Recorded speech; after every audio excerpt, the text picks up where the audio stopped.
Salut les filles, j'espère que vous allez bien. Je vous ai sûrement déjà dit que je suis une freak de vernis. C'est sûr que ces temps-ci, à chaque vidéo que je fais, j'ai comme pas de vernis, comme aujourd'hui. Mais bref, je suis quand même une freak de vernis. Puis comme je suis coiffeuse, j'ai accès à plein de distributeurs de coiffure, mais ils vendent aussi des vernis. Donc j'ai une collection assez incroyable finalement. C'est ça. Pour celles, je sais pas s'il y en a qui suivent mon blog, mais j'ai déjà fait un article là-dessus. Mais je me fais moi-même mes étagères à vernis, donc mes rangements à vernis. Puis c'est ce dont je vais vous parler aujourd'hui. Je vais vous montrer la façon que je procède. Donc si ça vous intéresse, restez à l'écoute.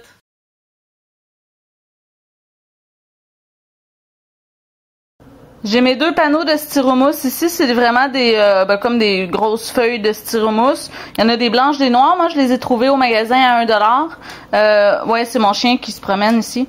C'est ça, il y en a au magasin à 1$, il y en a aussi chez Walmart. Il y en a quand même à une couple d'endroits. Puis c'est assez épais, donc assez rigide, assez pour tenir les vernis finalement. J'ai déjà coupé des languettes comme ça de 5 cm. Tout long comme ça, j'en ai coupé une sur chaque panneau, donc je vais aller les enlever, puis après ça je vais aller couper les tablettes. Dans un de mes panneaux, comme ça, j'ai été couper les tablettes, donc j'ai 8 tablettes de 5 cm de large, puis ça c'est ce qui va aller en face des tablettes pour retenir les vernis, donc j'en ai 7 et c'est de 2 cm de large. C'est fait, ici j'ai mes 8 tablettes à 5 cm chaque. Ça ici, dans le fond, c'est mes contre-tablettes, disons, à 2 cm. Puis ici, mes deux côtés, les deux côtés pour le rangement à 5 cm aussi. Ça ici, c'est mon panneau du fond pour le rangement. Donc, j'ai déjà tracé des lignes dedans. Je les ai tracées à 11 cm chaque. La longueur de mon panneau, ça fait 76 cm en tout. Donc, c'est ça. Donc, pour avoir le nombre de tablettes que je veux, j'ai placé approximativement, c'est ça, je suis allée arrondir finalement. Donc, ça me fait 11 cm chaque. J'ai la tablette du bas qui va être un petit peu plus petite de 1 cm, mais franchement, on s'en fout un peu. Donc, c'est ça. Je vais aller assembler le tout, commencer à assembler, puis je vais vous revenir. J'ai été coller les 4 côtés de mon rangement.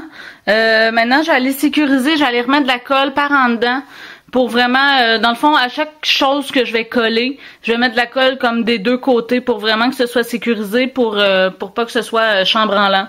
Donc, c'est ça. Puis ensuite, je vais aller poser les tablettes. Je vais aller mettre une ligne de colle sur ma ligne, puis je vais aller poser directement la tablette dedans, en suivant bien la ligne. Puis ensuite, mettre les petites contre-tablettes. Donc, si je mets ma tablette comme ça, je vais aller mettre ma contre-tablette comme ça, le plus haut possible pour pouvoir bien retenir les vernis. Et puis, je vais vous montrer le tout quand ça va être fini. Donc, c'est ça que ça donne. Une fois terminé, c'est mes trois étagères. C'est celle-là ici que j'ai fait sous vos yeux. Donc, c'est ça, j'avais besoin. Je voulais mettre vraiment, ça, c'est toutes mes China Glaze avec toutes mes OPI. Puis, je me suis fait des petites roulettes comme ça pour vraiment bien voir les couleurs. Puis, ici, ça, les SC, CND, le reste, c'est un petit peu n'importe quoi que j'ai. Puis ça ici, c'est tous mes brillants, donc Tokidoki, les OPI, les China Glaze, les CND, etc. Les tablettes, c'est mon mari qui les a posées au mur. Donc c'est juste des vis, simplement. Puis on a des murs qui sont pas très solides ici, mais il a même pas mis d'ancrage. Il a vraiment juste posé des vis, puis ça tient super bien, là, franchement. Puis aucune chance que ça tombe. Le poids des vernis est tellement bien divisé dans les tablettes avec c'est ça, à cause des tablettes, le poids est super bien divisé. Donc c'est ça, il a mis 6 vis. Et puis c'est ça qui est ça. J'espère que ça vous a plu, j'espère que ça vous a donné des idées. Oubliez pas de liker la vidéo, un petit thumbs up, c'est toujours le fun, puis on se revoit bientôt pour d'autres vidéos. Ciao les filles!